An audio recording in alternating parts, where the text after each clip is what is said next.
commençons tout de suite cette émission avec Tendance mon ami, le résumé complet de l'actualité boursière du jour proposé par Pauline Gratel. Bonsoir Pauline. Bonsoir. On commence Pauline avec les marchés actions aux États-Unis. Pauline. Oui, aux États-Unis, les indices sont ouverts autour de l'équilibre et restent au plus haut. Le S&P 500 vient de marquer à l'instant un nouveau record. Au Royaume-Uni, le FTSE a inscrit également un nouveau record. Les autres indices européens sont globalement dans le vert en cette fin de semaine.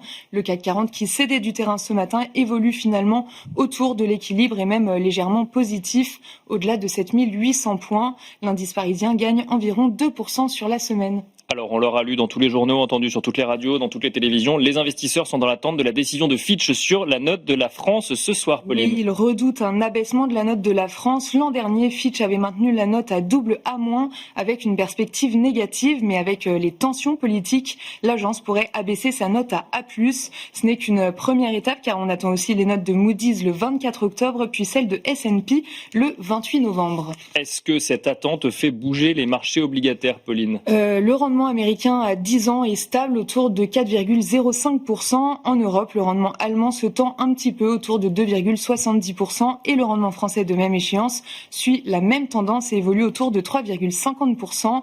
Sur le marché des changes, l'euro-dollar se traite autour de 1,17. Côté macro, les secondes estimations d'inflation étaient attendues pour la France, l'Allemagne et l'Espagne, Pauline. Oui, et pour ces trois pays, tous les chiffres sont confirmés. Commençons par la France. En données harmonisées et sur un an, l'inflation progresse de 0,8%. Côté allemand, sur un an, elle s'établit à plus 2,1%. Et enfin, en Espagne, l'inflation progresse de 2,7% sur un an, toujours en données harmonisées. On le disait en introduction, la composition du CAC 40 évolue, Pauline. Oui, elle évolue à l'occasion de sa révision annuelle. Euronext remplace Tipeee, ex-Téléperformance. Cela sera effectif vendredi prochain, le 19 septembre, après la clôture. En termes de capitalisation, Euronext est valorisé 14 milliards d'euros et Tipeee à 3,7 milliards d'euros. Et alors, si on regarde du côté des valeurs en France, toujours, on voit que Edenred et Pluxee plongent de près de 10%, Pauline. Oui, encore, après l'ouverture de l'enquête turque lundi, c'est maintenant la crainte que certaines mesures proposées par François Bayrou dans le budget 2026 ne soient retenues par le nouveau gouvernement. Il y a notamment la proposition de créer un prélèvement social sur les titres restaurants de 8%. Toujours côté valeur, mais aux États-Unis à présent, Adobe publiait ses résultats hier soir. Le groupe fait état de résultats supérieurs aux attentes pour le trimestre clos. Les revenus de Adobe s'établissent à près de 6 milliards de dollars, ce qui correspond à une croissance de 10% à taux de change constant. Le titre est à l'équilibre à Wall Street.